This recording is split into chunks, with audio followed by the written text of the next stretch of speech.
Did you know that IKEA, the world's largest furniture retailer, has finally arrived in the Philippines? That's right. For the first time ever, the Swedish brand has opened its doors in the heart of Metro Manila, and it's bigger and better than you could ever imagine. Located in the Mall of Asia complex, the IKEA store in Pasay is a game changer. Spanning over 65,000 square meters, it's the largest IKEA in the world. That's right, folks. This is officially the world's biggest IKEA. Whether you're on the hunt for affordable furniture, stylish home accessories, or just some Swedish meatballs you know you want them, IKEA has something for everyone. And let's not forget about the famous food court with delicious, budget-friendly options. And don't even get me started on the food court. Swedish meatballs, salmon dishes, and yes, those irresistible cinnamon buns. It's a whole experience, from shopping to dining. The store also offers hands-on experiences where you can actually test out the furniture and accessories before you buy. Plus, IKEA's legendary self-assembly furniture is now available with easier than ever home delivery and assembly services. Service here is top-notch, with helpful staff ready to assist you, whether you need a hand with choosing the perfect item or getting your purchases home.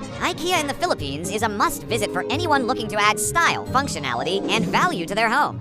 It's affordable, it's fun, and it's here to stay. So, what are you waiting for? Get to IKEA and start creating your dream space today. Sadly, this video is not sponsored by IKEA, so don't forget to like and subscribe to support this channel. Until next time.